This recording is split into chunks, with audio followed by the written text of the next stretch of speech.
स्वास्थ्य तथा जनसङ्ख्या मन्त्री भानुभक्त ढकालले प्रतिदिन 10,000 जनाको पीसीआर परीक्षण गर्ने तयारी भइरहेको बताएका छन्। उनले संक्रमितको संख्या दिनदिनै बढी ठाउँ र प्राथमिकीकरण हेरेर लकडाउनको स्वरूप छिट्टै परिवर्तन गरिने जानकारी समेत दिएका छन्। कोरोना भाइरस रोकथाम एकै प्रकृतिका संयन्त्रहरूले उब्जाएको अन्यल र ढिलासुस्ती लगायतका विषयमा मन्त्री ढकालसँग सहकर्मी दशरथ राईले कुराकानी गरेका छन्। लकडाउनको 2.5 महिना भयो, सबै क्षेत्र अस्तव्यस्त छ। यो स्थिति कहिलेसम्म जारी रहन्छ? लकडाउन हामीले रहरले भन्दा पनि मूलत बाध्यताले लगाएका हौँ र त्यो बाध्यात्मक ढङ्गले गरेको लकडाउनमा नेपाली जनताले दिनुभएको साथ सहयोगले यो सङ्क्रमणलाई रोक्नको निम्ति त्यसले महत्त्वपूर्ण सहयोग गरेको छ। परिस्थिति बदलिएको छ र बदलिएको परिस्थिति अनुरूप लकडाउनलाई हामी परिमार्जन गर्न, त्यसलाई सहज बनाउन हामी अहिले उन्नत स्तरको गृह कार्यमा जुटिराखेका छौँ र यो 5 दिन 7 दिनको नियमित लकडाउनको जुन रुटिन तालिका जस्तो छ यसलाई परिवर्तन गरेर हामी अलि लामो समयसम्मको एउटा कार्यतालिका बनाएर के गर्न सकिन्छ, के गर्नुहुन्छ, गर्दाखेरि सामाजिक दूरी कायम गर्ने र सामाजिक अनुशासनमा बसेर यो रोगमाथि नियन्त्रण गर्ने कुरामा कसरी सहयोग गर्न सकिन्छ भन्ने कार्यतालिका सहितै विलम्ब नगरिकन हामी त्यो कार्ययोजना सार्वजनिक गर्दैछौँ। लकडाउनको स्वरूप परिवर्तन गर्ने भनेको त धेरै भइसक्यो। पटक यहाँले लकडाउनको स्वरूप फेरिन्छ भन्दै आउनु भएको छ। वैकल्पिक रणनीति बनाउन सरकार असफल भएको हो त? यसको अवस्था चाहिँ हिजोभन्दा अहिले हामीले देखिरहेका छौँ। करिब 3000 जति सङ्क्रमितको अवस्था नेपालमा पुगिसकेको छ। 11 जना व्यक्तिहरूको मृत्यु भइसकेको छ र अहिले भारतबाट आउने जुन खालको सङ्ख्या नेपालमा प्रवेश गरेको छ नेपालीहरूको र तिनीहरूलाई परीक्षण गर्दा जुन मात्रामा सङ्क्रमितहरूको सङ्ख्या देखिएको छ, यसले त्यो क्षेत्रलाई कसरी व्यवस्थित गर्ने भन्ने विषयमा पनि हामी लाग्नु परेको छ। त्यसलाई कसरी नियन्त्रण गर्न प्रभावकारी उपाय अवलम्बन गर्ने भन्ने कुरा पनि हामीले ध्यान दिन छ भने अर्कोतिर 70 दिनभन्दा बेसी लकडाउनमा बसिराखेको जनजीवनलाई अब नियमित काममा फर्काउनका लागि एकैचोटि जम्मै कुरो हिजो निर्णय गरेर लकडाउन भयो भने जस्तै खोल्यो भन्ने खालको कुराले मात्रै त अहिले त निकास दिन त सक्दैन। त्यसले गर्दा चरणबद्ध रूपमा के कुरालाई प्राथमिकतामा राख्ने, कसरी त्यो कुरालाई लाने भन्ने कुराको बारेमा हामी वर्कआउटमा छौँ। रेड, येल्लो र ग्रिन जोन बनाउने कि बनियो, यदि त्यो बनाएर चाहिँ हामी गएका भए अहिले हाम्रो हालत के हुने रहेछ भन्ने कुरो हिजो अर्गानिक प्रदेशहरू, अर्गानिक क्षेत्र भनेका ठाउँमा आज सबैभन्दा बेसी सङ्क्रमित भएको ठाउँ पनि देखिएको छ भनेपछि हामीले भनिराखेको र अहिले हामी कहाँमा यो आइलागेको परिस्थितिको सामना गर्ने कुराका लागि पनि थप रणनीतिहरू बनाउने। जस्तै अब कुनै ठाउँमा सङ्क्रमितहरूको सङ्ख्या अलि ठुलो भयो भने त्यही क्षेत्रलाई मात्रै सिल गरेर बाँकी गतिविधिहरूलाई सामान्यीकरण गर्ने कुराका लागि के कुराहरू चाहिँ पालना गरेर गर्ने। अब एक ठाउँमा त्यो नियन्त्रणमा आयो, अर्को ठाउँमा देखियो भने त्यसलाई कसरी गर्ने, समग्रतामा कुन खालको नीति बनाउने, सीमा जोडिएका ठाउँहरूको एउटा स्थिति होला, प्रकट भएर उच्चतम देखिएको ठाउँमा एक खालको योजना बनाउनु पर्यो।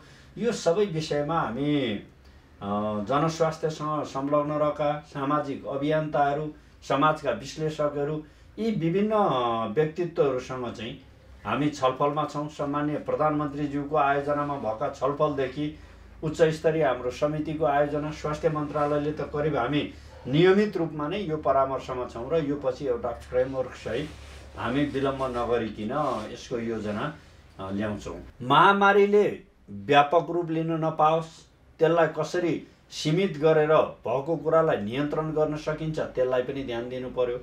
लामो समयसम्म लकडाउनको कारणले गर्दा पीडामा रहेको जनसमुदायहरू जसलाई हामीले चाहिँ सामाजिक जीवनमा सहजतापूर्वक ल्याउने खालको कुरालाई पनि ध्यान दिनु पर्यो।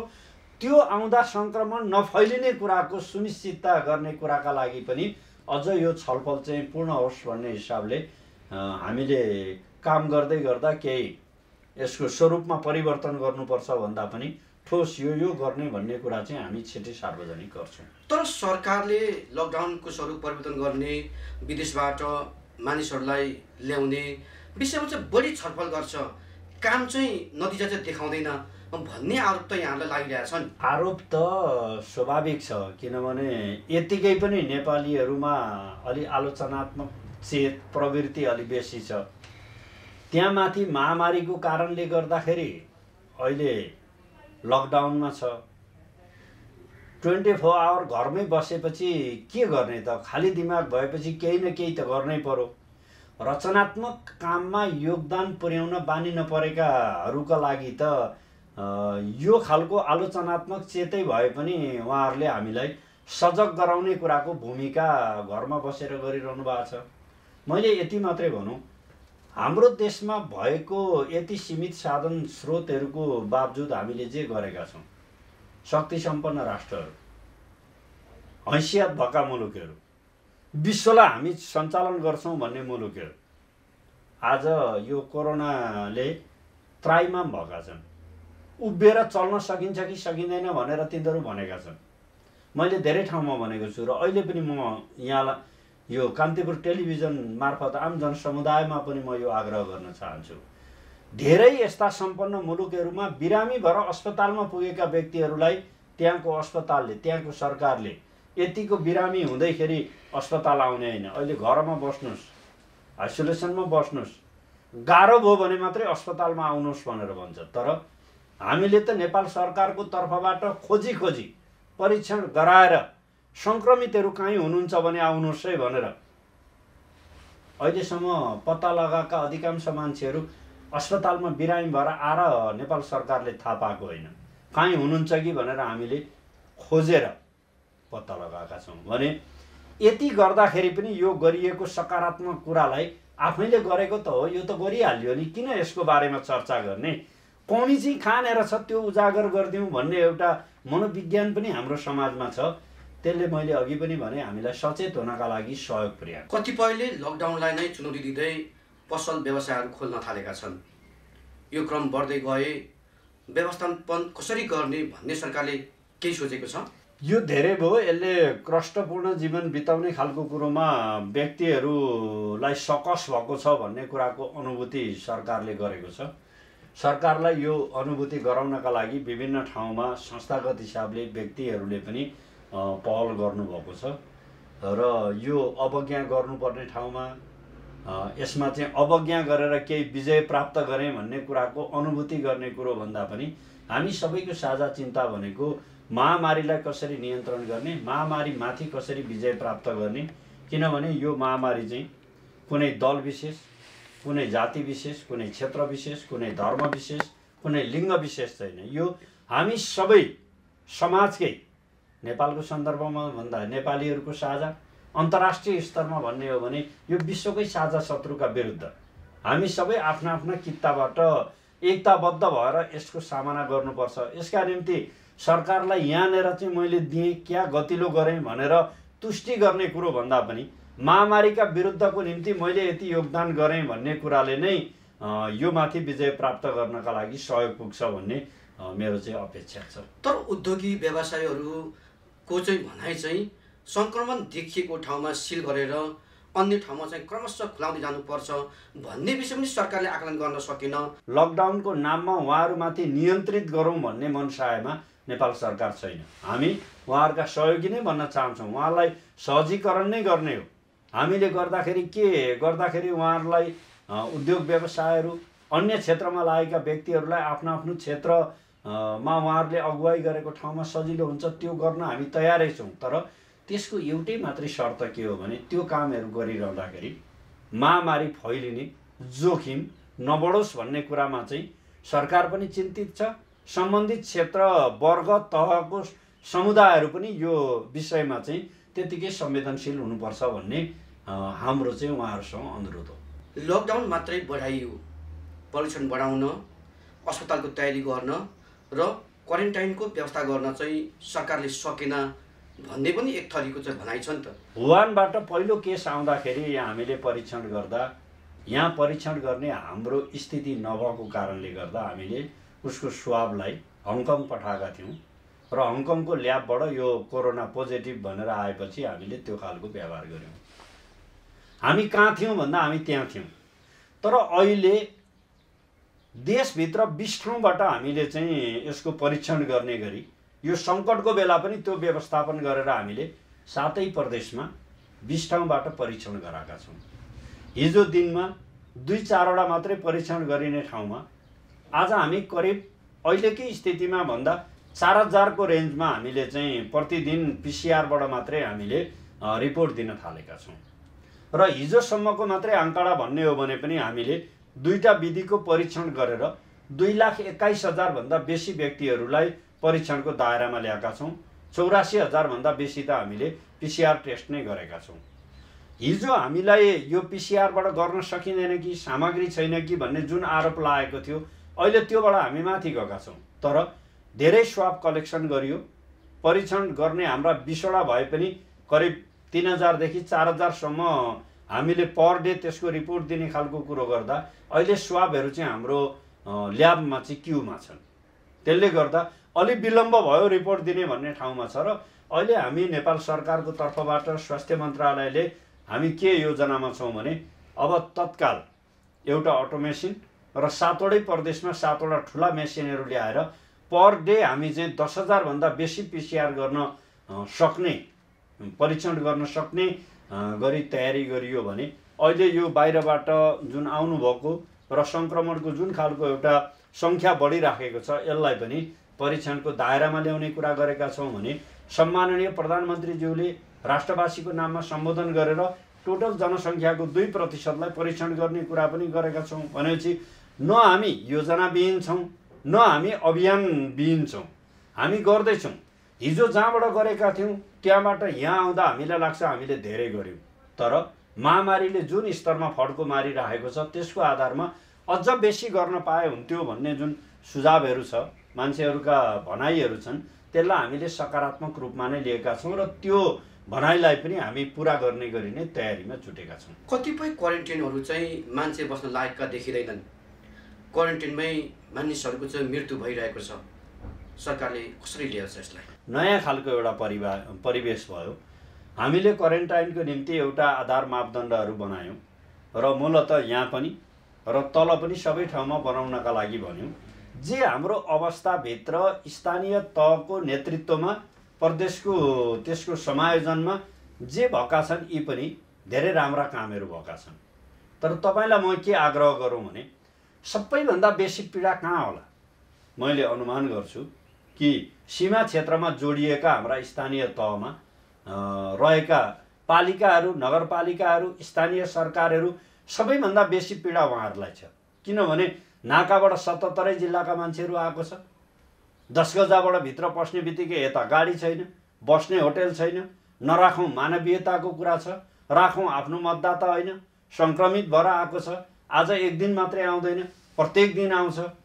50 जना 100 जना मान्छे आउँदा व्यवस्थापनको लागि तपाईँले गरेको काम 5000 मान्छे आयो भनेदेखि त्यत्तिकै व्यवस्थापन गर्ने कुरो भन्न जति सजिलो छ, काम गर्ने कुरा त्यो कठिन पनि छ। जस्तै तपाईँ अहिले हामी भनौँ, अहिले विभिन्न पहाडी जिल्लाहरूमा पनि यो समस्या चाहिँ आक्रामक रूपले फैलियो।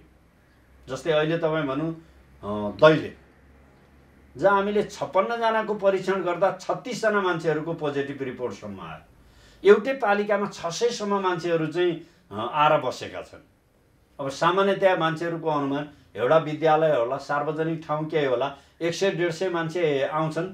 कर्मशः आएर अहिले आउँछ, त्यो मान्छे जाने बेलामा अरू आउला भनेको एकैचोटि 600 मान्छे गयो भने त्यहीँ भएको एउटा ठाउँमा राख्दाखेरि हामीले चाहिँ सामाजिक दूरी मेन्टेन गरेर यो राख्ने कुरा सिद्धान्तमा यो गर्नुपर्छ भन्ने कुरो गर्दा गर्दै पनि व्यवहारमा त्यसका केही कठिनाइहरू पनि छन्। अब त्यसरी सोचे भन्दा बेसी व्यक्ति एकैचोटि आउँदा भनेको जस्तो सुत्नै भएन होला, ठ्याक्कै भनेको टाइममा खाना पाएन होला, होइन? यस्तो खालका यी भनेका चाहिँ यी अपवादहरू हुन्। जति व्यवस्थापन गर्दा गर्दै पनि केही इरर हुन्छ। यसको अर्थ मैले इरर भएको कुरा राम्रो हो भन्ने मेरो दलिल होइन, त्यसलाई पनि करेक्सन गर्नुपर्छ। तर गरुन्जेलीसम्म, व्यवहार रहन्जेलीसम्म त्यसमा केही कमीहरू हुन्छन्, त्यसबाट सिक्ने हो र दोहोरिन नदिने प्रतिबद्धताका साथ अगाडि जाने हो। पिसिआर परीक्षणका लागि अत्यावश्यक सामानको झो गरिएको छैन अहिलेसम्म। विदेशकै भर पर्नु परेको छ। सरकारी निकाय चाहिँ घुमिफिराई आरडिटी उही उम्नी समूहमा भर परेको देखिन्छ। अरूलाई त भ्रम परो दशरथजीलाई नै यस्तो भ्रम परेर कसरी प्रश्न गर्नुभयो? ओम्नी समूहसँग गरेको सम्झौताको आधारमा उसले एकपटक सामान ल्यायो। जम्मा हाम्रो अफिसियल्ली भन्दाखेरि 10%, उहाँहरूको भनाइमा सम्झौताको 18% उहाँहरूले काम गर्नुभयो। 15 गते एकचोटि सामान ल्याउनु भयो, 19 गते खारेज गरियो। न एक पैसा त्यसलाई दिइएको छ, उल्टे उसले राखेको धरौटी खारेज गरिएको छ र त्यो उसलाई संस्थालाई नै ब्ल्याकलिस्टमा राखिएको छ भनेपछि ओम्नीका कारणले अहिलेसम्म चलिरहनु भएको छ भन्ने कुरा कान्तिपुर जस्तो मिडियाले पनि यति कुरा बुझेपछि समाज कुन अँध्यारोमा होला भन्ने अनुमान यहाँबाट गर्न सकिन्छ। एउटा निसन्देह म यति कुरा भन्छु कि त्यतिखेर ओम्नीले जुन सामग्री ल्यायो त्यसले स्वास्थ्य क्षेत्रमा लागेको एउटा ठुलो डडेलोलाई निभाउनको निम्ति सहयोग गरेको छ। किनभने पिपी लगायतका सामग्रीहरूको हाहाकार भएर स्वास्थ्य क्षेत्रबाट यो युद्धको नेतृत्व गर्नुपर्ने कमान्डरहरूमा जुन खालको हात हतियारहरू थिएन, हात हतियारले सुसज्जित गर्न सकिएको थिएन, लडाइँ लड मात्रै भन्ने कुराले लडाइँ हुन्न थियो। त्यो मनोविज्ञानलाई सम्बोधन गर्नको निम्ति उसले एक हदसम्म काम गर्यो। भएका सम्झौताका आधारमा उसले सामग्रीहरू नल्याएको हुनाले त्यसलाई हामीले खारेज गर्यौँ। जहाँसम्म पिसिआर अरूको बारेमा अरूको मुख हेर्नुपर्छ भन्ने कुरा छ, अब पिसिआर मेसिन हामीले बनाऊँ भनेर अहिले हामीले बनाउन सक्ने अवस्थामा छैनौँ। जति पनि सामग्रीहरू यो हामी मात्र होइन, अहिले के शक्ति सम्पन्न राष्ट्रहरू चाहिँ सबै राष्ट्र यसमा आत्मनिर्भर छ? मलाई लाग्छ त्यस्तो छैन। हामीले हाम्रो क्षेत्रबाट उत्पादन हुने कुरालाई प्राथमिकतामा राखेर यसमा हामी के गर्न सक्छौँ त्यसमा पनि हामी छलफलमा छौँ। के आन्तरिक घरेलु रूपबाट पनि बनाएका सामग्रीहरू पनि छन्, तर त्यो सामग्री प्रयोग गरेर भोलि एउटा जोखिम भयो भने कुनै गुणस्तर मापन गर्ने चिज त हामीसँग छैन। अन्तर्राष्ट्रिय मान्यता प्राप्त ठाउँबाट ल्याएर यति काम गर्दा गर्दै त यो आरोप लागिरहेको छ भने परीक्षणै नगरेका कुरालाई अब हामीले चाहिँ घरभित्रको कुरा हो प्रमोट गरौँ भनेर स्वास्थ्यसँग खेलबाड गर्ने खालको अनुमति चाहिँ हामीसँग छैन। पिसिआर सबै मान्छेलाई तपाईँ एकैचोटि गर्दाखेरि मैले अघि भने कि दिनमा 4000 भन्दा बेसी त अहिले हामीले 20 ठाउँ गर्दाखेरि बल्ल हामी त्यहाँ पुगेका छौँ।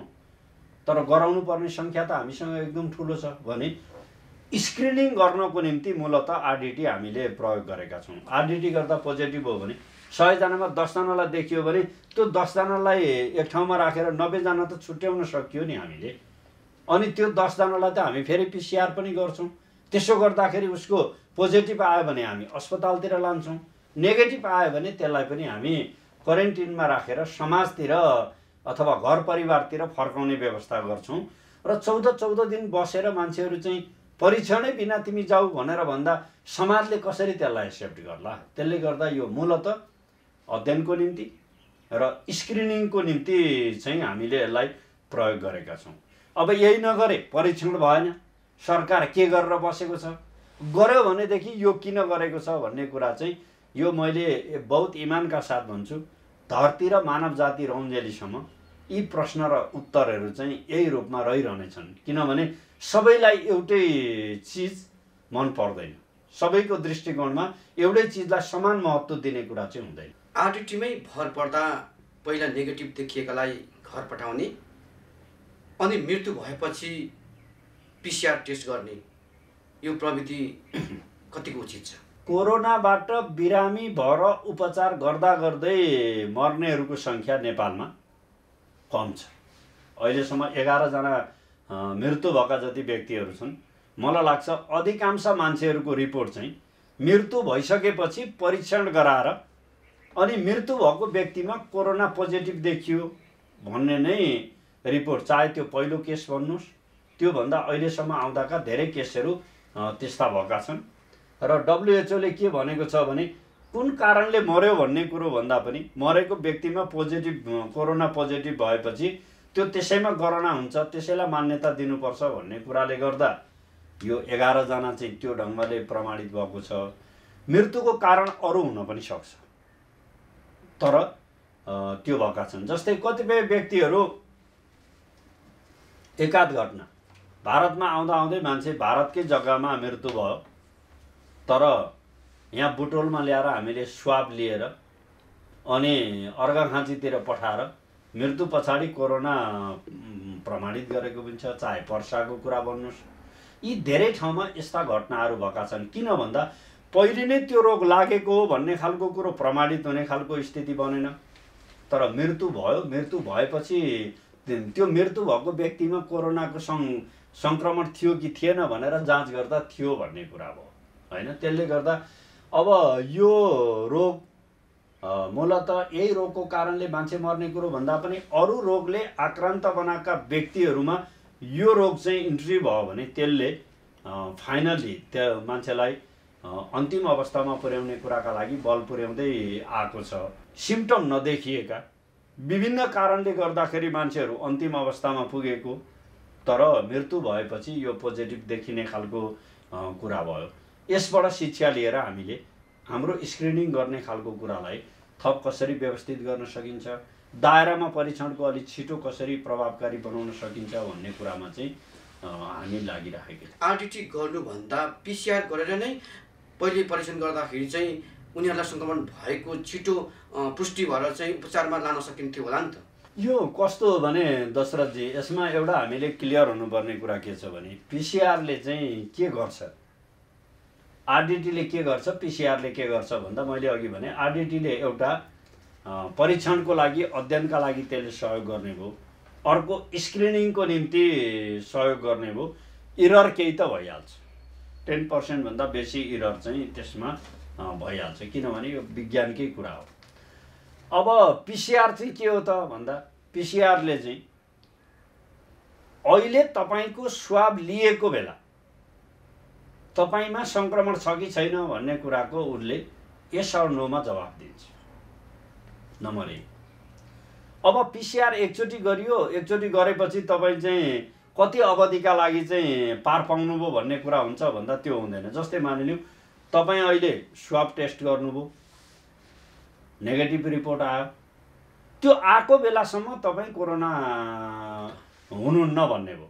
तर म सङ्क्रमित छु, मसँग भेट्नुभयो, हाई हेलो गरियो, मबाट तत्कालै तपाईँसँग भयो भने भर्खरै मैले स्वाब टेस्ट गराएर मेरो नेगेटिभ आएको थियो, त्यसले गर्दा आज म सुरक्षित छु भन्ने कुरा पनि भएन।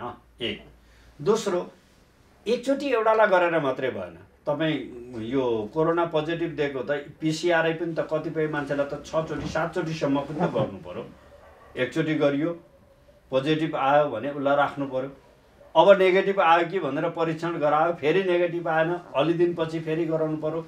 एउटा यो छ। दोस्रो, संसारमा अहिलेसम्मको यो महामारीको चरणमा जति परीक्षणहरू भएका छन् नि औषधमा, नेपाल औषध मुलुकहरूमा होइन, राम्रै परीक्षण गर्ने मुलुकहरूको दाँजोमा चाहिँ छ। अब मान्छेहरूलाई सबैलाई गराउन पाए हुन्थ्यो। एकचोटि परिकल्पना गरौँ ल, आज 3 करोड नेपाली जनतालाई गरियो भने अब कोरोना छैन भन्ने कुरामा डिक्लेयर गर्न सकिन्छ त? कोरोना मुक्त नेपाल भयो भनेर घोषणा गर्न सकिन्छ? त्यो सक्ने स्थिति छैन। त्यसले गर्दा सम्भावित जोखिममा रहेका सम्भावित सङ्क्रमणको नजिक छन् कि भन्ने व्यक्तिहरूको हकमा हामीले परीक्षण गर्दै जाने हो। र त्यसमा हामीले पहिले एउटा प्रोटोकल बनायौँ। सङ्क्रमित मुलुकहरूबाट आएकालाई गर्ने, सङ्क्रमित मुलुकबाट आएर परिवारमा बसेको छ भने त्यसको परिवारको लागि गर्ने, सङ्क्रमित व्यक्तिसँग सम्पर्कमा भएका व्यक्तिहरूलाई गर्ने, फ्रन्ट लाइनमा बसेर काम गर्ने डाक्टर, नर्स, स्वास्थ्य कर्मीहरूलाई गर्ने, सुरक्षा प्रदान गर्नका लागि लागेका व्यक्तिहरूलाई गर्ने, एम्बुलेन्स चालकहरू र स्वास्थ्य कर्मचारी, स्वास्थ्य क्षेत्रमा लागेका व्यक्तिहरूलाई गर्ने। यो हिजोको एउटा स्थिति थियो, किनभने हामी कर्मशः अगाडि बढ्दै थियौँ। अब बाहिरबाट आएका जति जम्मैलाई गर्ने, क्वारेन्टाइनमा बसेका जति जम्मैलाई गर्ने, किनभने अब अघि तपाईँले भन्नुभएको क्वारेन्टिनको चाहिँ स्तरीयता नभएर एकै ठाउँमा घालमेल भएर मान्छे बसेका कारणले एउटा सङ्क्रमित छ भने अरूलाई सारेको हुनसक्छ। त्यसले गर्दा पहिले त्यहाँ परीक्षण गर्ने, यी खालका कामहरू चाहिँ यी सिक्दै जाने पनि हुन्, गर्दै जाने पनि हो र जे अभाव देखिन्छ त्यसलाई पूर्ति गर्दै जाने हो। यसलाई पराजित गर्नका लागि हामीले अवलम्बन गरेका कुराहरू चाहिँ भोलि समीक्षा गर्दा एकदम ठिक भएर जोखिम कम हुनका निम्ति हाम्रा यी प्रयत्नहरूले भयो भन्ने कुरो देखिने गरी गर्ने हो। त्यसले गर्दा यो पिसिआर परीक्षण गर्ने कुरा सबैलाई गरौँ, भावनाका हिसाबले राम्रो कुरा हो। खर्च कति लाग्छ त्यो अलग कुरा हो, किनभने पैसासँग मान्छेको जीवनको कम्प्रोमाइज गर्नु हुँदैन भन्ने कुरामा सरकार बहुत भ्रष्ट छ। र यो कोरोना लागेको व्यक्तिहरूको सम्पूर्ण उपचारको जिम्मा राज्यले लिन्छ भन्ने कुरो हामीले पटक पटक भन्दै आएका छौँ र त्यो गर्दै गरेका छौँ। तर सङ्क्रमण फैलिन नदिनको निम्ति, सावधानी अपनाउनको निम्ति आफ्ना आफ्ना ठाउँबाट सबैले योगदान गर्नुपर्छ। त्यसो गरियो भने मात्रै यो माथि विजय प्राप्त गर्न सकिन्छ भन्ने सरकारको मूल भनाइ हो र त्यसमा चाहिँ सबैको साथ सहयोग पाउँदै पनि आएका छौँ। सबैले साथ दिएरै आउनुभएको छ र यसलाई विजय प्राप्त गर्नका लागि एकताबद्ध अभियानको अर्को कुनै विकल्प चाहिँ छैन। सङ्क्रमण रोक्नको लागि 2वटा संयन्त्रहरू गठन भएका छन्, उच्च स्तरीय र सिसिएमसी। त्यसले चाहिँ के काम गरिरहेछ? कार्यकारी अधिकार त मन्त्री परिषदमा छ, मन्त्री परिषदले निर्णय गर्ने हो र त्यो गरेका निर्णयलाई कार्यान्वयन गर्ने सन्दर्भमा राज्यका सबै मेकानिजमहरूलाई, सबै संयन्त्रहरूलाई एकताबद्ध बनाएर चलाउनका निम्ति हामीले सुरुमा उच्च स्तरीय समितिको कुरा गऱ्यौँ र त्यहाँ हामीले 9वटा मन्त्रालय समेत समेटेर उप प्रधानमन्त्रीज्यूको नेतृत्वमा त्यसले बनाएर कस्तो खालको प्लानबाट जाँदाखेरि यसलाई समाधान गर्न सकिन्छ भन्ने कुरामा हामी लाग्यौँ। मूलत त्यतिखेर सङ्क्रमणमा धेरै जोखिमहरूको कुरो भन्दा पनि रोकथाम गर्ने कुरालाई नै त्यतिखेर बेसी प्राथमिकतामा राखेका थियौँ भने पछिल्लो दिन चाहिँ अब एक्सन प्लानमा सबैलाई एकताबद्ध रूपमा लाने कुराका लागि चाहिँ सिसिएमसीको अवधारणा आएको हो। त्यसमा मुलुकको सरकारी संयन्त्रका अतिरिक्त सबै सुरक्षा निकायहरू र सबैलाई एकीकृत भावका साथ यो महामारीका विरुद्ध परिचालित गर्ने कुराका लागि चाहिँ सिसिएमसीको अवधारणा आयो र सिसिएमसीको अवधारणापछि मूलभूत रूपमा हाम्रो उच्च स्तरीय समिति चाहिँ एउटा सल्लाहकारहरूको जस्तो भूमिकामा अहिले रहेको छ। हाम्रो मन्त्री परिषदमा पनि अहिले हामीले छलफल गरिरहेका छौँ कि उस्तै प्रकृतिका 2वटा संरचना भन्दा पनि अहिले निर्णय गर्नुपर्ने सर्वाधिकारमाथि मन्त्री परिषद छँदैछ। त्यो कुरालाई कार्यान्वयन गर्ने खालको सन्दर्भमा स्वास्थ्य मन्त्रालयको हिसाबले स्वास्थ्य क्षेत्रको नेतृत्व गर्ने कुरा र यो अभियानको नेतृत्व गर्ने कुरा स्वास्थ्य मन्त्रालयको लिडिङमा हुने कुरा छँदैछ। तर एक्सन प्लानमा सबैलाई सञ्चालन गर्ने खालको कुरामा चाहिँ हामीले सिसिएमसीको अवधारणालाई ल्याएका छौँ। त्यसले यो सिसिएमसीको एक्सन प्लानभित्र हामीले देशभरिका सबै जनप्रतिनिधिहरू, ब्युरोक्रेसीमा रहेका व्यक्तिहरू, यो सामाजिक रूपमा स्वास्थ्य क्षेत्रसँग सम्बद्ध भएका कर्मचारीहरू, सबै खालका सुरक्षा निकायहरूलाई एकीकृत ढङ्गले परिचालित गर्ने सन्दर्भमा क्वारेन्टिनको निर्माणदेखि सुरक्षासम्म, उपचारदेखि लिएर अन्त्येष्टिसम्म यी सबै कामको जिम्मेवारी सम्बन्धित परिभाषित गरेर हामीले काम गर्नुपर्छ भन्ने हिसाबले हामीले त्यो खालको व्यवस्था गरेका छौँ। र यही सिसिएमसीमा पनि व्यक्तिहरूलाई अनेक खालका आशंका, प्रश्न, खोलदुली, सेनासँग सम्बन्धित विषयहरूको बारेमा पनि जोडेर मान्छेहरूले चर्चा गर्छन्। त्यसको म कुनै अर्थ देख्दिनँ। अलिअलि धमिलो पानी बनाउन सकिन्छ कि भन्ने प्रयत्न हो भने त्यो प्रयत्न चाहिँ निरर्थक छ। किनभने राज्यलाई सङ्कट परेको बेला विभिन्न खालका अभियानमा सरकारले सेनालाई परिचालन गर्न सक्छ। अहिले पनि मन्त्री परिषदले निर्णय गरेर हामीले चाहिँ यो परिस्थितिको सामना गर्ने सन्दर्भमा विकास निर्माण र अरू क्षेत्रमा त सेना परिचालन यतिकै पनि छँदै थियो। महामारी आएको बेला हरेक महामारीमा सेना परिचालित भएकै छ, चाहे त्यो भूकम्प भनौँ, चाहे प्राकृतिक विपदको कुरा भनौँ भने यो महामारीमा पनि त्यसलाई परिचालन गर्ने, त्यसको सहयोग लिने, त्यो सहयोग भनेको ऊ सार्वभौम भएर होइन, यो मन्त्री परिषदको निर्णयभित्र विधिले तोकेको परिधिमा रहेर उसले काम गर्ने खालको कुरा नै हो। एउटा सिसिएमसी निर्देशक समिति छ, त्यो निर्देशक समितिको नेतृत्व उप प्रधानमन्त्रीज्यूले गरेर स्वास्थ्य मन्त्री समेत 6 जना मन्त्रीहरू भएको निर्देशक समिति छ। मूलत निर्णय त्यसैले गर्छ। त्योभन्दा तल त्यसले बनाएका नीतिगत निर्णयहरूलाई सहजीकरण गर्ने भनेर एक्सन प्लानमा जानका लागि मुख्य सचिवको नेतृत्वमा एउटा सहजीकरण छ। त्यसमा सुरक्षा निकाय र स्वास्थ्य गृह लगायतका मन्त्रालयको प्रतिनिधित्व छ भने त्यसको मातहतमा जम्मा 4 वटा उपसमितिहरू छन्। त्यो उपसमिति मध्ये 3वटा उपसमितिको नेतृत्व स्वास्थ्य मन्त्रालयले र एउटा सुरक्षाको जिम्मा चाहिँ गृह मन्त्रालयले दिने गरी हामीले त्यसको संरचनालाई व्यवस्थित गरेका छौँ र यो सबै कुरा सम्पूर्ण शक्तिका साथ, चाहे सरकारी चाहे प्राइभेट, चाहे सेना चाहे प्रहरी, सबैतिर रहेको स्वास्थ्यकर्मी डाक्टरहरूदेखि सबैलाई एकीकृत ढङ्गले भोलि सञ्चालन गर्ने कुराका लागि पनि यो महामारीका विरुद्ध त्यो दिन पनि आउन सक्छ। त्यसका लागि अहिलेदेखि नै हामी तयारीमा बस्नुपर्छ भन्ने सन्दर्भलाई लिएर हामीले सिसिएमसीको गठन, त्यसको परिचालन गरेका छौँ। जस्तै त्यसले धेरै काम पनि गरेको छ। उदाहरणको लागि भनौँ, सुरुमा सुदूरपश्चिमाञ्चलमा चाहिँ भारतबाट आउने व्यक्तिहरू आइसकेपछि परीक्षणको दायरालाई बढाउने कुरो गर्दा सुदूरपश्चिमका सबै पहाडी जिल्लामा, कर्णालीको जुम्लामा हामीले चाहिँ सेनाको हेलिकप्टरद्वारा मान्छेहरू पठाएर स्वाब कलेक्सन गरेर काठमाडौँमा ल्याएर त्यसको परीक्षण गराएर भयमुक्त बनाउने खालको कुरामा सहयोग गर्यो। पछि जमातीहरूको कारणले उदयपुरमा जुन खालको उदयपुरको भुल्केमा प्रकट भयो, त्यसलाई नियन्त्रण गर्नका लागि हामीले केन्द्रबाट सिसिएमसीकै तर्फबाट सबै शक्तिहरूलाई पठायौँ भने एकीकृत ढङ्गले यी कामहरू भएका छन्। 2 नम्बर प्रदेशको सबै जिल्लाहरूबाट पिसिआर प्रविधिबाटै यो पर्सामा जुन खालको प्रवृत्ति देखियो उता भुल्केर त्यहाँ देखिएपछि 2 नम्बर प्रदेशको चाहिँ सबै जिल्लाहरूबाट स्वाब कलेक्सन गरौँ भनेर 2000 भन्दा बेसी स्वाब कलेक्सन हामीले केन्द्रीय टिमबाट त्यही सिसिएमसीको माध्यमबाट नै परीक्षण गराएर पनि गरेका छौँ। त्यसले गर्दा यो एकीकृत ढङ्गले राष्ट्रमाथि आइपरेको समस्या समाधान गर्नका लागि चाहिँ हामी एकताबद्ध छौँ। त्यही अभियानमा चाहिँ हामी एउटै निर्णयबाट एउटै युद्धमा सामेल भएर लडिरहेका छौँ भन्ने अर्थमा यसलाई हामीले बुझियो भनेदेखि यो हाम्रा लागि यस कारणले उपयुक्त रहेछ भन्ने कुरा आम नेपाली जनतामा बुझ्न सजिलो हुन्छ।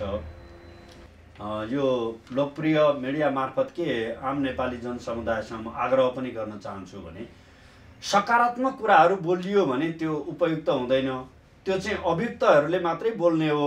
सत्य र सकारात्मक कुरा चाहिँ आलोचनात्मक कुरा र नकारात्मक कुरा गरियो भने मात्रै मेरो भूमिका, मेरो पहिचान हुन्छ भन्ने जुन नकारात्मक खालको सोच राख्ने खालको प्रवृत्ति छ, यो महामारीका विरुद्ध त्यसले महामारीलाई कमजोर गर्ने होइन, त्यसले महामारीलाई चाहिँ बढावा दिनका निम्ति नै बल पुर्याउँछ। यसले गर्दा यो महामारीको विरुद्ध लड्ने बेलासम्म चाहिँ लडाइँलाई नै प्रोत्साहित गर्ने खालको कुरामा डाक्टर, नर्स, स्वास्थ्यकर्मीहरू, सुरक्षाकर्मीहरूको मनोबल बढाउने कुरामा नै हामीले हाम्रा सोचाइहरू, हाम्रा भावनाहरू, हाम्रा कर्महरू त्यसलाई बल पुग्ने खालका कुरा भयो भने नै राष्ट्रले चाहिँ कम क्षति बिहोर्नुपर्छ। विश्व महामारीको यो लडाइँमा नेपालले उत्कृष्टताका साथ यसको व्यवस्थापन गरेर यो लडाइँमा उसले आफ्नो पहिचान देखायो भन्ने कुरामा नै योगदान गर्नका निम्ति चाहिँ म सबैसँग नम्रतापूर्वक निवेदन पनि गर्न चाहन्छु। जस्तै 2वटा संयन्त्र बीच उच्च स्तरीय र सिसिएमसी बीच समन्वय नभएको जस्तो देखियो। आम जनतामा पनि अलिक कन्फ्युज जस्तो देखियो। कुन चाहिँ कार्यकारी निकाय हो? कार्यकारी निकाय त मन्त्री परिषद छँदैछ, तालुकदार स्वास्थ्य मन्त्रालय पनि छँदैछ। अलिकति समन्वय नभएर चाहिँ काममा ढिलासुटी भएको भन्ने त आम बुझाइ छ नि त। त्यस्तो होइन। जतिखेर हामी चीनबाट विद्यार्थीहरू ल्याउने कुरामा लागिरहेका थियौँ त्यतिखेर अरू मन्त्रालयहरूसँगको पनि समन्वय गर्न जरुरी छ भन्ने हिसाबले हामीले यो कमिटी बनायौँ, अधिकार सम्पन्न कमिटी नै बनायौँ। पछि प्र्याक्टिसमा हामी जाँदै गर्दाखेरि अब एक्सन प्लान ओरिएन्टेड काममा जाने खालको कुरो गर्दाखेरि यो उच्च स्तरीय समिति भन्दा सिसिएमसी अझ प्रभावकारी होला भनेर दुईटैलाई हामीले अलि अभ्यासमा अगाडि बढ्यौँ। अब एउटै प्रकृतिका 2-2वटाको कुरो भन्दा पनि एउटालाई अलि एक्टिभ गरौँ भन्ने विषयमा हामी छलफल गरिरहेछौँ। त्यसो त हामीले संयन्त्रकै कुरा गर्नुहुन्छ भने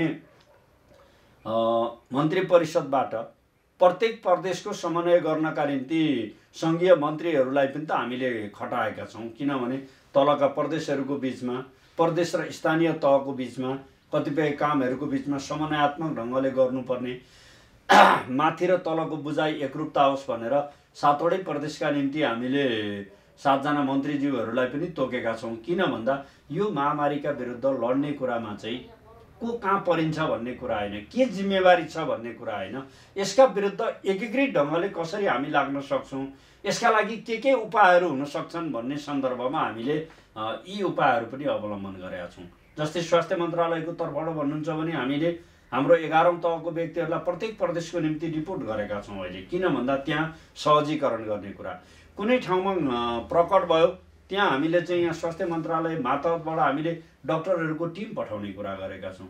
चाहे त्यो सुदूरपश्चिममा हामीले 34 जना डाक्टरहरू पठाएको कुरा होस्, चाहे उदयपुरमा टोली पठाएको कुरा होस्, चाहे वीरगञ्ज अथवा कपिलवस्तु नेपालगञ्जसम्म पनि हामीले पठाएका छौँ भने आवश्यकता हेरिकन यस्ता कामहरू चाहिँ भइरहन्छन्।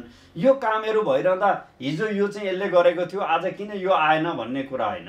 प्राय अब यो उच्च स्तरीय समितिमा रहनुभएको व्यक्तिहरू नै पनि सिसिएमसीमा रहनुभएको हुनाले यसलाई चाहिँ अब सिसिएमसीलाई अलिकति जोड दिएर अगाडि जाउँ भन्ने खालको सोचाइमा नै छौँ हामी। महामारी रोकथाममा स्वास्थ्य मन्त्रालयले नेतृत्वदायी भूमिका देखाउन नसकेको हो, त्यसै कारणले सेनालाई परिचालन गर्न खोज्नु भएको हो त? स्वास्थ्य क्षेत्रमा अहिलेको नीति कार्यक्रम र बजेटलाई हेर्नुभयो भने यो महामारी हुन्जेली त महामारीको चर्चा होला। स्वास्थ्य क्षेत्रमा हामीले साँच्चै जनताको पक्षमा काम गर्यौँ भन्ने कुराका लागि एउटा डिपार्चर पोइन्टबाट हामी अगाडि बढेका छौँ। त्यो अनुभूति हुने गरी हामीले काम गरेका छौँ।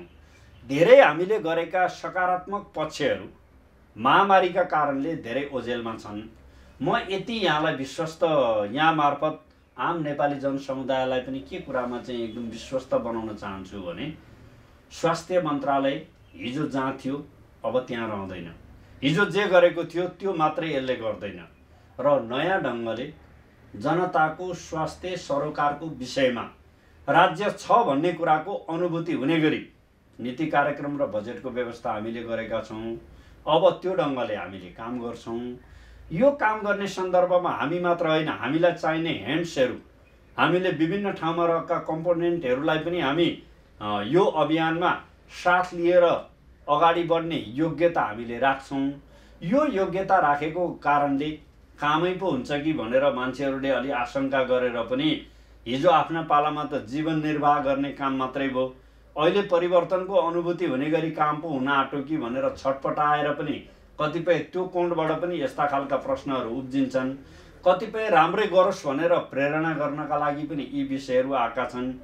निसन्देह हामीले जे गरेका छौँ योग्यतापूर्वक गरेका छौँ। तर औषधि खरिददेखि हरेक चरणमा चाहिँ सेनालाई अगाडि सार्नुपर्ने बाध्यता आयो नि त।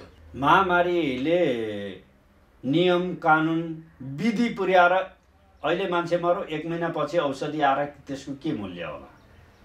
किन्ने हाम्रा प्रक्रियाहरू आफ्नै ढङ्गका सीमाहरू छन्। एक ढङ्गले हामीले सामान खरिदको व्यवस्थापन गऱ्यौँ, त्यसले पनि एउटा समाजमा हलचल बहस ल्यायो। त्यसो गर्दा G2G माध्यमबाट गरियो भने त्यो अझ विश्वसनीयता पनि हुन्छ, छिटो पनि हुन्छ, भरपर्दो पनि हुन्छ र मान्छेहरूको विश्वास पनि त्यसले चाहिँ आर्जन गर्छ भन्ने हिसाबले हामीले यो मोडालिटीमा पनि काम गरेका हौँ। यसको अर्थ सबै काम त्यसैले गर्छ होइन। हाम्रा दैनिक गतिविधिका कामहरू हामी आफै गर्छौँ, तर यो महामारीसँग सम्बन्धित सबैको योगदानलाई लिने सन्दर्भमा त्यो पनि मन्त्री परिषदले निर्णय गरेर दिएको जिम्मेवारी पुरा गर्ने क्रममा मात्रै यी कामहरू भएका छन्। स्वास्थ्य आपतकाल घोषणा गर्ने प्रस्ताव मन्त्रालयले आन्तरिकमा तयारी गरिरहेको छ। खास कुरा के हो, अबको रणनीति के हुन्छ? 2000 भन्दा बेसी व्यक्तिहरू संक्रमित भए भने र त्यो संख्या 5000 कट्ने लक्षण तत्काल देखियो भने त्यस्तो बेला स्वास्थ्य इमर्जेन्सी लागू गरेर कतिपय कामहरूलाई व्यवस्थित गर्ने सन्दर्भमा त्यसले बाटो खुल्छ। जस्तै संस्थागत निर्णयको प्रक्रियाको कुरो भन्दा पनि महामारी नै भयावह ढङ्गले आयो भने एउटा प्रतिनिधि मुकरर गरियो र त्यसको आदेशमा चल्ने खालको सिस्टम भयो भने अलि कमान्डपूर्ण ढङ्गले चाहिँ जान सकिन्छ एउटा। दोस्रो, यो औषधि लगायतका अन्य विषयहरू खरिद गर्ने कुरादेखि अन्य विषयमा पनि आपतकालीन अवस्थाको घोषणा भइसकेपछि त्यसले समय सीमा र अरूलाई पनि अलिकति सहजतापूर्वक ल्याउने काम हुन्छ। सकारात्मक ढङ्गले काम गर्नका लागि अलिकति बाटो फराकिलो र छिटो हुन्छ एउटा। दोस्रो, त्यसमा केन्द्रित भएर हामी चाहिँ अरू कुरा भन्दा त्यसलाई प्राथमिकतामा राखेर जान सक्छौँ भनेर हामीले करिब फागुनतिर नै हामीले सङ्क्रमितहरूको सङ्ख्या 2000 भन्दा माथि लागेर 5000 कट्ने सम्भावना भयो भने त्यतिखेर यो तपाईँले उठाउनु भएको प्रश्नको बारेमा सोच्नुपर्छ, हामीले त्यो एउटा भन्यौँ। दोस्रो, हामीले के भन्यौँ भने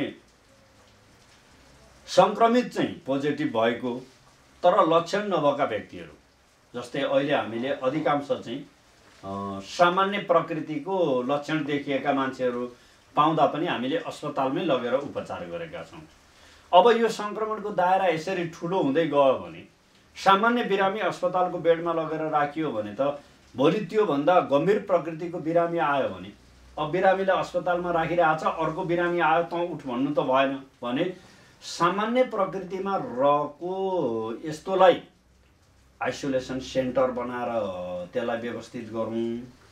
जस्तै अहिले क्वारेन्टिन भन्दा त्यसलाई अलि माथिल्लो अवस्थामा डक्टरहरूको टिम हुन्छ, बस्ने एउटा कोठामा एकजना व्यक्तिहरूलाई बस्ने, खानेहरूको व्यवस्था गर्ने। जस्तै हामीले पहिले खरिपाटीमा चाहिँ चाइनाबाट ल्याएको विद्यार्थीहरूलाई क्वारेन्टाइन भनेर जुन राखेका थियौँ त्यो स्तरको आइसोलेसन सेन्टर भयो र यो अहिले सङ्क्रमण भएको तर सक्रिय नभएका व्यक्तिहरूलाई त्यस्तो ठाउँमा राखियो भने खास बिरामी भएर अस्पतालकै सेवा चाहिने खालका मान्छेहरूलाई अस्पतालमा लान सकिन्छ। नभए मानिलिउँ भोलि 5,000 10,000 मान्छेहरू चाहिँ अस्पतालमा राखेर सेवा गर्नु पर्यो भने यो सिम्टम सामान्य देखिएका व्यक्तिहरूबाटै त्यसमा राखियो भने त जोखिम उपचार चाहिएका मान्छेहरू चाहिँ त्योबाट वञ्चित हुन्छन्। यस्तो कुरा गर्नको निम्ति सबै अस्पतालहरू चाहे सरकारी चाहे गैर सरकारीहरू यो सबै कुरालाई एउटै अनुशासनभित्र सञ्चालन गर्ने कुराका लागि यो बाटो उपयुक्त हुन्छ कि भनेर हामीले त्यतिखेर निर्णय गरेका थियौँ। र अहिले पछिल्लो दिन भारतबाट जुन सङ्ख्यामा नेपालीहरू आउनुभएको छ, करिब 2 लाख भन्दा प्लसमै आउनुभएको छ भने अब यो जोखिम सँगसँगै अब यो सङ्ख्या त क्रमशः बढिरहेको छ। एकै हप्ताको हिसाबले हेर्ने हो भने पनि डबलको हिसाबले यो गइराखेको छ भने यस्तो बेला हामी सामान्य अहिलेसम्मको व्यवस्थाबाटै यसको व्यवस्थापन गर्न सक्छौँ वा स्वास्थ्य सङ्कटकालको घोषणा गरेर चाहिँ हामीले यो क्षेत्रलाई अझ योभन्दा पनि तीव्रताका साथ अगाडि जानुपर्ने हो भन्ने विषयमा हामीले मन्त्रालय स्तरमा छलफल सुरु गरेका छौँ। यही गर्नुपर्छ भन्ने निष्कर्षमा हामी पुगेका छैनौँ। हुन त मिडियाहरू र अन्त हामीले यहाँ चाहिँ यो विषयमा छलफल गरौँ भन्ने बित्तिकै अस्ति मलाई धेरै साथीहरूले सोध्नुभयो आजकै क्याबिनेटमा निर्णय हुने रहेछ होइन भन्नुभयो। कतिपय मन्त्री साथीहरूले पनि त्यहाँ जाँदा होइन कार्यसूचीमा त छैन नि, ठाडो प्रस्ताव लिएर आउनु भएको छ कि क्या हो भनेर पनि भन्नुभयो। किनभने मिडिया त्यति बलशाली छ, नभएको कुरालाई पनि हो कि नै जस्तो गरेर त्यसले प्रस्तुत गरिदिन्छ र मान्छेमा त्यो खालको एउटा मनोविज्ञान तयार हुन्छ। अहिले हामीले त्यो पठाइसकेका छैनौँ। हामीले यहाँ निर्णित गरेर यो विषयलाई कार्यान्वयन गरौँ भन्ने होइन, तर यो बेला भयो कि भन्ने अर्थमा मन्त्रालयले त्यसलाई अध्ययन गर्न थालेको चाहिँ। तर सङ्क्रमितको सङ्ख्या प्रतिदिन 300 को हाराहारीमा अहिले बढिरहेको छ, करिब 3,000 नाग्न लागिरहेको छ। अब त यो स्वास्थ्य आपतकाल लगाएर अगाडि बढ्ने बेला भयो होला नि त। के गर्दा राम्रो हुन्छ भन्ने विषयमा आन्तरिक हामी छलफलमा छौँ। आन्तरिक छलफलमा भएकै कुरा यही गर्छौँ भनेर भन्दा छलफलको निष्कर्ष चाहिँ त्योभन्दा पृथक आउन पनि सक्छ। त्यसले गर्दा हतारो गर्ने कुरो भन्दा पनि परिपक्व के हुन्छ भन्ने विषयमा हामीले मन्त्रालयभित्र पनि छलफल गर्छौँ, सम्बन्धित विज्ञहरूसँग पनि छलफल गर्छौँ, अन्तर्राष्ट्रिय प्र्याक्टिसहरू पनि हेर्छौँ। अनि यो जम्मै कुरा हेरिसकेपछि बल्ल हामी यो निष्कर्षमा पुग्यौँ भनेपछि त आम जनसमुदायको बिचमा भन्नुको त अर्को के विकल्प छ र? क्याबिनेटमा लगे पनि त त्यो एउटा प्रस्ताव लाने हो, त्यहाँ छलफल हुने हो, त्यसले पनि उपयुक्त ठहरायो भने निर्णय भएपछि कार्यान्वयन हुन आउने त नेपाली समाजमै हो। त्यसले गर्दा समाजलाई पनि सुसूचित गरौँ भन्ने अर्थमा मन्त्रालय यो ढङ्गले पनि छलफलमा जुट्न खोजेको छ भनेर हामी यसमा गृह कार्यमा छौँ भन्नुको अर्थ पब्लिक ओपिनियन पनि त के खालको हुँदो रहेछ भन्ने कुराका लागि जस्तै स्वास्थ्य सङ्कटकाल लागू हुने भयो भनेपछि यसको पक्षमा होला, विपक्षमा होला, सकारात्मक कुरा होला अथवा यसका कमी केही छन् भने ती पनि देखिन्छन्। त्यसले पनि हाम्रो योजनालाई मूर्त बनाउनका निम्ति चाहिँ योगदान पुर्याउँछ। त्यसले गर्दा हामीले खुसुक्क लुकाएर लाने कुरो भन्दा पनि यसमा छलफलको क्रममा छौँ है।